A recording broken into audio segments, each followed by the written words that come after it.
বাংলাদেশ ব্যাংকের governor Ahsan H মনসুরের সঙ্গে বৈঠক করেছে আইএমএফ ও বিশ্ব ব্যাংকের প্রতিনিধি দল। আমরা এই ব্যাপারে আরো বিস্তারিত জানবো। সহকর্মী মাহাদি সেকান্দার আমাদের সাথে সরাসরি যুক্ত আছেন। সেকান্দার, আজকের বৈঠকের আলোচ্যসূচি সম্পর্কে আপনার কাছ থেকে জানতে চাই।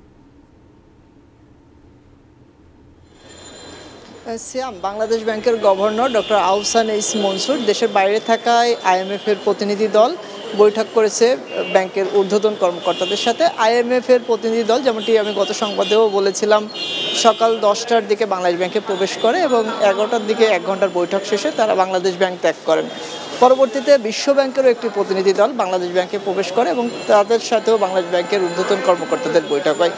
আইএমএফ মূলত আর্থিক খাত সংস্কারের যে বিষয়টি রয়েছে সেই দিকে গুরুত্ব দিয়েছে বলে আমরা জানতে পেরেছি, কারণ অন্তর্বর্তীকালীন সরকার $3 বিলিয়ন ঋণ সহায়তা চেয়েছে। সেক্ষেত্রে আইএমএফ কিছু শর্ত দিয়েছে।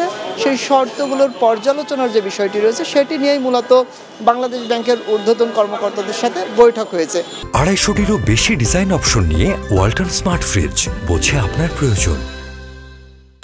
যেহেতু $4.7 বিলিয়ন যে ঋণ সহায়তার বিষয়টি রয়েছে, তার 3টি কিস্তি ইতিমধ্যে বাংলাদেশ পেয়েছে এবং পরবর্তীতে 26 সাল পর্যন্ত আরও 4টি কিস্তির মাধ্যমে এই ঋণ সহায়তা পাবে এবং এর সাথে যুক্ত করে আরও $3 বিলিয়ন যে ঋণ সহায়তার বিষয়টি রয়েছে সেটি আসলে বাংলাদেশ পাবে কিনা সেটির সম্ভাব্যতা যাচাই এবং যেসব বিষয়ে এই অর্থ বিনিয়োগ হবে সেই বিনিয়োগের বিষয়টি নিয়ে আলাপ হয়েছে।